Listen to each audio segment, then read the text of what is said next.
முடியல, முடியவே முடியாது. என்னால முடியாது அத்தை, விட்டுருங்க அத்தை. எனக்கு முடியாதுன்னு சொல்லக்கூடாது பாத்துக்க. கொஞ்சம் முயற்சி பண்ணி பாரு. ஆரம்பத்துல கஷ்டமாட்டே இருக்கும், நடக்க ஆரம்பிச்சுன்னா அதுக்கப்புறம் நல்லபடியா பழகிடும் பாத்துக்க. கஷ்டமா இருக்கு வலிக்குதுன்னு சொல்லிக்கிட்டு நீ எம்பிட்டு நேரம் நடக்காமலே உட்காந்துருப்ப சொல்லி பாத்துக்கோ.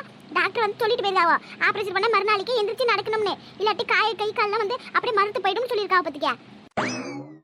ஆபரேஷன் பண்ணும்போது முதுகு தண்டுல மறுத்து போற மாதிரி ஒரு ஊசி போட்டாவல, அதனாலத்தியா ஆபரேஷன் பண்ண மறுநாளைக்கு எந்திரிச்சு நடக்க சொல்லுதாவோ. நீ அப்படியே படுத்து கடந்தே வலிக்குது அப்படின்னு சொல்லிட்டு கடந்தீங்கன்னா அப்புறம் அந்த ஊசியோட வேலை செய்ய ஆரம்பிச்சிடும். உன் கை கால அப்புறம் மறுத்து போய் எந்திரிச்சு நடக்க கஷ்டமா போய் பத்திக்க. அதுக்காக தான் டாக்டர் சொல்லுதாங்க கொஞ்சம் முயற்சி பண்ணி நடமா, கஷ்டமா தான் இருக்கும், அப்புறம் கொஞ்சம் கொஞ்சமா சரியாயிடும் பத்திக்க. முடியாதுன்னு சொன்னா அப்புறம் எப்படி என்னத்துக்கு ஆகுறது சொல்லு, கொஞ்சம் முயற்சி பண்ண கண்ணே. ஐயோ அத்தை நீங்க வேற ஏன் சத்தியமே எனக்கு அப்படியே நடக்கவே முடிய மாட்டேங்க, வலிக்குது பார்த்துங்க அடி வயிறு. இந்த வயிற்றுக்குள்ளார இந்த பல்ல தண்ணி ஊற்றிட்டு தூக்கி போட்டா அது எப்படி ஃபீல் ஆகும் அந்த மாதிரி இருக்கு. என்னமோ வவுத்துக்குள்ளே காற்று போய் அடைச்சிக்கிட்ட மாதிரி நடக்கும்போது வவுறு சேர்ந்து ஆடுற மாதிரிலாம் இருக்கு. அது உனக்குன்றலம்மா, எல்லா பெண்களுக்குமே அப்படிதான் இருக்கும். இப்போ நல்லா வவுத்துல குழந்தை இருந்துச்சுல, இப்போ பிறந்து வந்தாச்சு, அதுக்கோசரம் உடனே வவுறு வந்து பழைய மாதிரி மாறிடுமா. நல்லா இறுக்கி போட்டு கட்டணும், அப்போதையும் வந்து பற்றிக்க வவுறு பழைய மாதிரி மாறும். என்னென்னமோ சொல்றீங்க, ஆனா முடியல, சிரமமா இருக்கு. வேணா வேணும் விட்டுருக்கேன், என்ன போய் கம்பெனி படுத்துக்கிறேன்.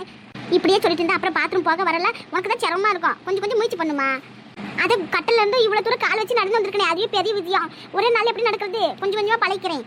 முதல்ல எனக்கு போட்டுக்கிறதுக்கு மாத்து துணியை கொடுக்காத்த. இது என்ன இது தொலைன்னு என்னமோ அலாவுதி பூதம் மாதிரி இருக்கு இந்த துணியில, எனக்கு சுத்தமா பிடிக்க மாட்டேங்குது. இல்லாட்டி ஆஸ்பத்திரி ட்ரெஸ்னா அப்படிதான் இருக்கும். வாங்க சம்மதியம்மா, என்ன நீங்க மட்டும் தனியா வந்தீங்க? இல்ல இல்ல, இந்தா மாப்பிள்ள கூடதே வந்தேன். பைக் நிப்பாட்டி இப்படி பைய எடுத்துட்டு வரேன்னு சொன்னாரு, அது நீங்க முன்னாடி போக ஆச்சுன்னு சொன்னிச்சு, அதான் நான் வந்தேன். இங்க வந்து பார்த்தா இவ்வளோட அலப்பற தாங்க முடியல. ஏட்டி ஆஸ்பத்திரி ட்ரெஸ்ல இப்படி தொலைத்தலன்னு காத்தோட்டமா நல்லா கடக்கணும் இருக்கானே தானே இப்படி தொலைத்தலன்னு கொடுத்துருக்காவா. இது உனக்கு தொந்தரவா இருக்காட்டி? ஆபரேஷன் பண்ண உடம்பு புண்ணு காய்ச்சலனா வந்து துணி பட்டுச்சுன்னா அப்புறமாட்டிக்கு எரிச்சலா இருக்கும், உனக்கு தானே கஷ்டமா இருக்கும். அதுக்கு தான் நல்லா காத்தோட்டமா இருக்கட்டும்னு ஆஸ்பத்திரி காரவா உனக்கு இப்படி ஒரு துணியை கொடுத்துருக்காவா. இது உனக்கு போடுறதுக்கு கஷ்டமா இருக்கும். ஆமா உனக்கு என்ன தெரியும், நீ போட்டிருந்தா தெரியும். நான் காத்து மட்டுமா போகுது, என்னமோ இந்த துணியை நான் போட்டிருக்க மாதிரியே தெரியல, அந்த மாதிரி இருக்கு. எப்பயாட்டி என்ன நல்லா தூங்குதலப்பா, எந்திரிச்சாலா இல்லையா பார்த்தாலா? அது ஏன் சம்மதியமா கேட்குறீங்க? ராத்திரி போல இவ தூங்கவே இல்லை பார்த்துக்கிட்டீங்க, கொட்டை கொட்டை முடிச்சுட்டு கிடக்கா. எங்க வீட்டுக்கு போனதுக்கு அப்புறம் எனக்கு விடிய விடிய தினமும் சிவராத்திரி தான் நினைக்கிறேன். ஆமாச்சி, என்னைய கூட நல்ல கணக்கு வந்து பார்த்தா, நான் இப்பவே குரல் கொடுத்து பேசுனதுக்கு ஊன்னு சொல்லுதா தெரியுமா? என்னதா இருந்தாலும் நீ பிள்ளைக்கு அம்மா வச்சே, அதே உன் குரல்ல நல்லா டக்குன்னு பிடிச்சிக்கிட்டா. என்ன இங்க ஒரு சத்தமா இருக்கு? வாழக்குமாரி எல்லாம் பொண்டாட்டி சத்தங்க, வேற யாரும் சத்தம் போட போறா? ஜெய் என்னாச்சு என்னாச்சு பச்சைக்கிளி, உடம்பு ஏதாவது முடியலையா? வலிக்குதா சொல்லு, டாக்டர் வர சொல்லுதே. ஐயோ மாப்பிள்ள அதெல்லாம் ஒண்ணு இல்ல, உங்க பொண்டாட்டிக்கு மாத்து துணி கொண்டாலன்னு ஒரே மல்லுக்கு நிக்கிறா பாத்துக்கிடுங்க. இந்த துணி அவளுக்கு பிடிக்கலையா, என்னமோ பூதமாட்டம் கிடக்கான், புச்சுக்கு புச்சுக்குன்னு, அதான் அவளுக்கு புச்சுக்கு புச்சுக்குன்னு கோவம் வந்துட்டு கிடக்கு. அவ்வளவு தானே, நான் கூட பயந்து போயிட்டேன். பச்சைக்கிளி இப்ப பரவாயில்லத்தனே, வலி இல்ல இல்ல தானே? நல்லா தான் இருக்கேன். என் அவ என்ன பண்ணுதா, தூங்குதாலோ? ஆமாங்க மாப்பிள்ள, இந்தாங்க தூக்குறியலா? தூங்குற குழந்தைய நான் தூக்கலாம் மட்டும் அவளுக்கு தெரிய போகுது. அவன் முழிச்சிட்டு இருக்கும்போது தூக்கி பேசினா தானே தெரியும். தூங்கட்டும், அவன் முழிக்கும் போது நான் பாத்துக்கிறேன். அப்ப சரி, நான் பட்டிலே படுக்க வச்சிடறேன். பிள்ளைய தூங்கட்டும், தூங்குற குழந்தை ரொம்ப நேரம் தூக்கி வச்சிருக்க கூடாதியா, நெசந்தியா. சரிங்க தம்பியம்மா, நேரம் ஆகுதுல, நீங்க சாப்பிடுங்க, பச்சைக்கிளிக்கும் சாப்பாடு கொடுப்போம். ஆப்ரேஷன் பண்ண உடம்பு பிள்ளை பத்த உடம்பு சீக்கிரம் பச்சு எடுத்துக்கும்ல. நீங்க போய் சாப்பிட்டு வாவோ, நாங்க கிடக்கேன். பச்சைக்கிளி பிள்ளை வா, வந்து சாப்பிடு. எதுக்கு சம்மதி இந்த உங்களுக்கு வீண் அழைச்சலே? இங்க பக்கத்துல ஹோட்டல் கிடக்கு, ஒரு 2 இட்லி போல வாங்கி சாப்பிட்டா ஆச்சு. என்ன சம்மதி இதுல என்ன இருக்கு? எனக்கு எந்த அழைச்சல எல்லாம் பார்த்துக்கிட்டீங்க. மாப்பிள்ளை வீட்டுல இருந்து வரும்போது சும்மா அவர் மட்டும் தான் தனியா வருவாரு, கூட நானும் வந்திருக்கேன். அப்படியே வரும்போது அப்படியே உங்களுக்கு சாப்பாடு செஞ்சு எடுத்து கொண்டாந்துருக்கேன். இதுல என்ன திறமை இருக்கு? ஹோட்டல் சாப்பாடெல்லாம் எப்படி செய்வா அவ்வளோ? உங்க உடம்புக்கு ஒத்துனா கூட பிள்ளை பத்தவளுக்கு அவளுக்கு அது கொடுக்கறதுக்கு ஆகுதா? உங்ககிட்ட பேசி ஜெயிக்க முடியுமா? சரி விடுங்க, பச்சைக்கிளிக்கு முதல்ல டிஃபனை கொடுப்போம், நான் பிறகு சாப்பிட்டுக்கிறேன் கொஞ்சம் நேரம் கழிச்சு.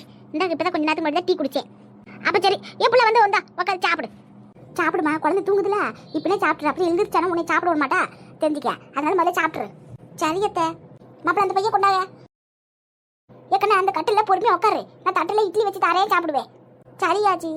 என்னப்பா குமாரு, வேலைக்கு போலியே நீ?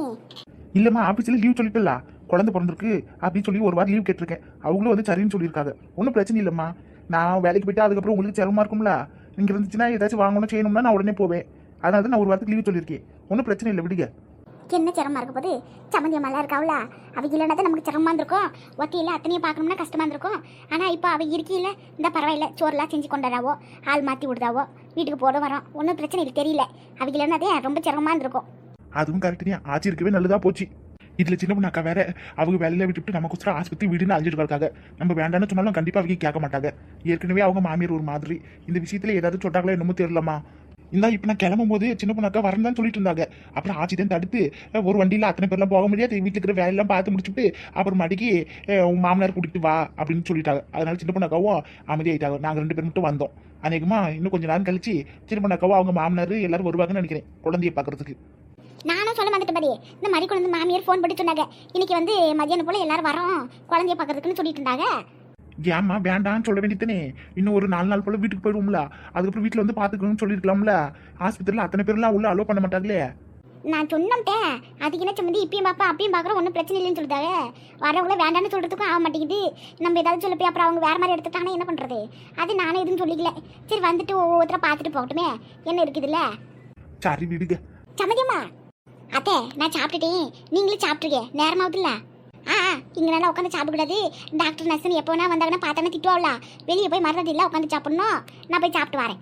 ஐயா குமார், நீ சாப்பிட்டியா? சாப்பிட்டுமா, ஆச்சி எனக்கு சேர்த்து தான் கொண்டாடுறாங்க. வீட்டிலே சாப்பிட்டு இருந்துட்டு கிளம்பி வந்தோம். நீங்கள் போய் சாப்பிட்டு வாங்க, இல்லைன்னா கூட துணைக்கு வருவா.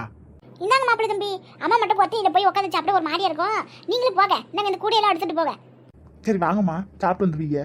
ஆச்சியும் நேரத்தோட வீட்டுக்கு கிளம்புவாங்கல்ல, சாப்பிட்டு பாத்திரம்லாம் கொடுத்தீங்கன்னு எடுத்துகிட்டு போவாங்க. ஐயா மாப்பிள்ள, நான் இருந்து பாத்துக்கிறேன். அம்மா ராத்திரி புள்ள கண்ணு முடிச்சு தூங்காம வந்துருப்பாவா.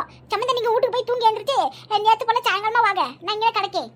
இல்ல சம்மந்தி, ராத்திரி நல்லா தான் தூங்கினேன். இந்த தனி ரூம் கொடுத்துருக்காவளா, அதனால எந்த தொந்தரவும் இல்லாம தூங்கினேன், ஒன்றும் பிரச்சனை இல்லை.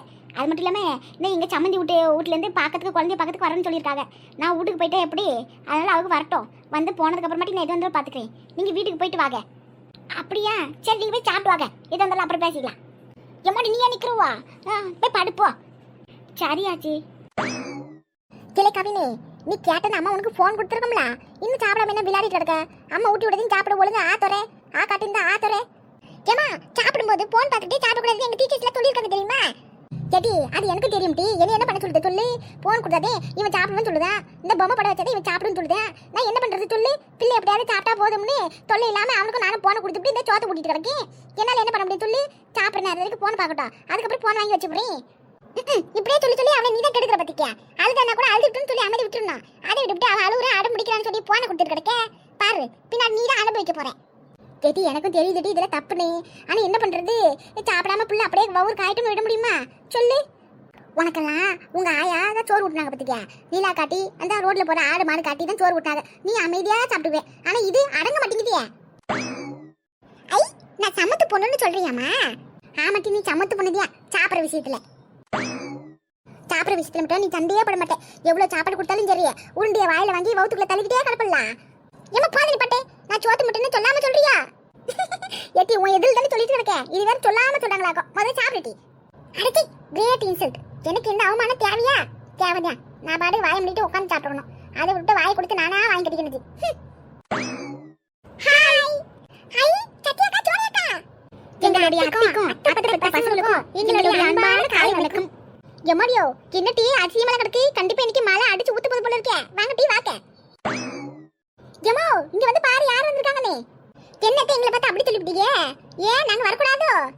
ஏட்டி அதுக்கு இல்ல டீ, வராம இருந்து வந்திருக்கீங்களே அதுக்காக சொன்னேன். உங்களை வரக்கூடாதுன்னு யார் சொன்னா? உங்களுக்கு இல்லாத உரிமையா?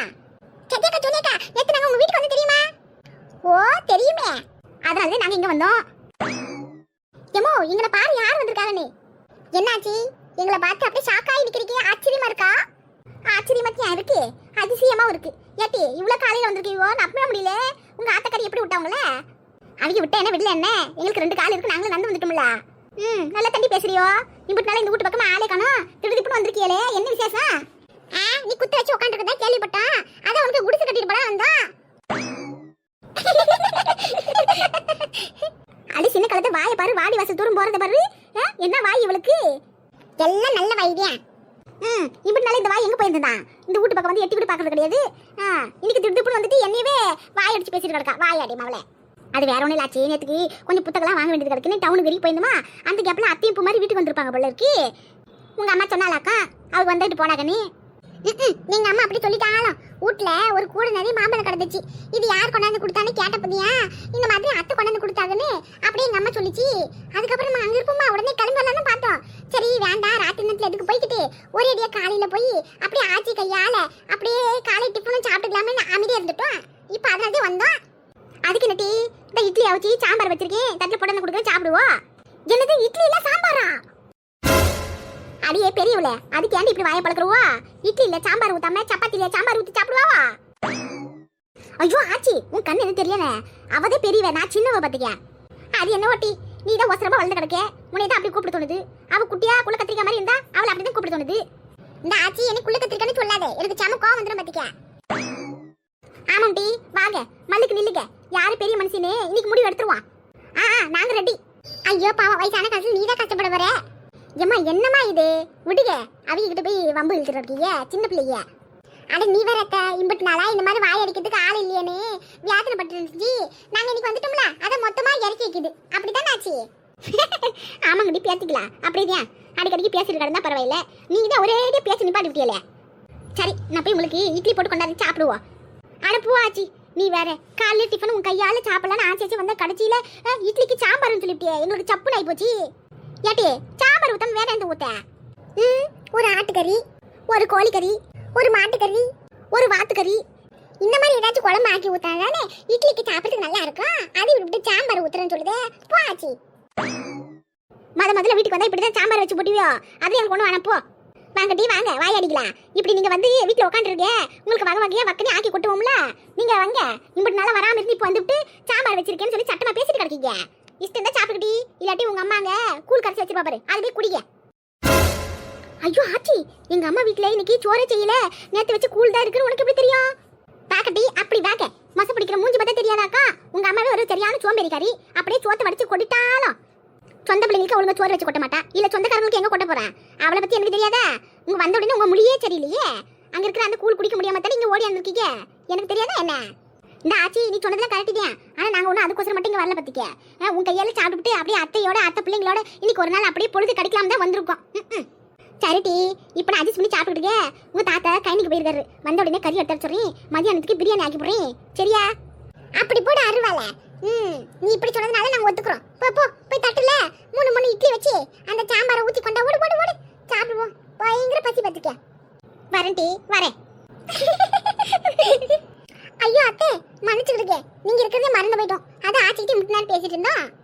ஏட்டி அதுல என்ன இருக்கு? நீங்க ஆயாவோட இப்படி சிரிச்சு பேசணும் போது ஆயாவும் சந்தோஷமா இருந்தீங்க நீங்களே சந்தோஷமா இருந்தீங்க. அது போலதே அத்தை ஆச்சி சொன்னது கேட்டீங்களா? மதியானம் தாத்தா கிட்ட சொல்லி கறி எடுத்துட்டு வராளாம். உங்க கையால் நீங்க பிரியாணி செஞ்சு கொடுக்க அத்தை. அதுக்கு என்ன செஞ்சுட்டா போச்சு. இப்ப சாப்பிடுவா.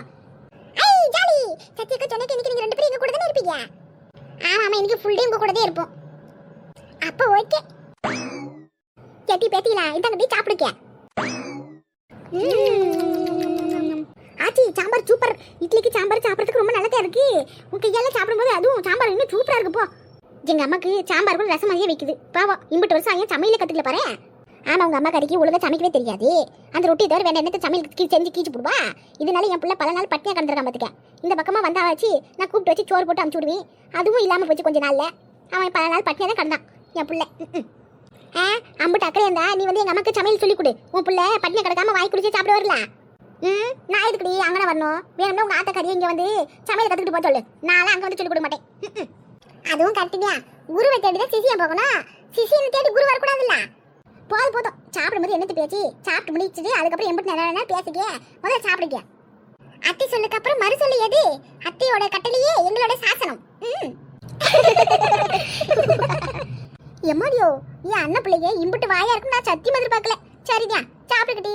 உங்ககிட்ட எல்லாம் வாய் கொடுத்தா அந்த வாயை திருப்பி வாங்க முடியாது போல இருக்கே. அத்தை வாய் வேணாம்னு சொல்லி எங்க கிட்ட திருப்பி கொடுக்குறீங்க. அப்படி எதுக்கு அந்த வாயை மறுபடியும் வாங்க போறீங்க? ஜமாடியோ நான் சரண்டர் ஆயிட்டேன். இதுக்கு மேல என்னால முடியாது. சாப்பிட்டுக்கிட்டி பேசாம. ஓகே அடேங்க அப்பா எங்க அம்மாவை கட்டுப்படுத்த கூட 2 பேர் கிடக்காங்க. இதே மாதிரி நான் கூட கூட பேசிட்டு கிடந்தா வாய் ரொம்ப கூடி போச்சுன்னு சொல்லி வாய் மேல 4 அடி அடிச்சிருப்பாங்க. ஆனா இதுவே அவங்க அண்ணன் பிள்ளைகளா இருக்கவே வாய் முடிட்டு அமைதியா இருக்காங்க. என்ன ஒரு அநியாயம் இது. ரொம்ப பெரிய அநியாயம் இருக்கு. அதெல்லாம் அப்படித்தான் கண்டிக்க கூடாது பத்துக்க. சாப்பிடு சாப்பிடு.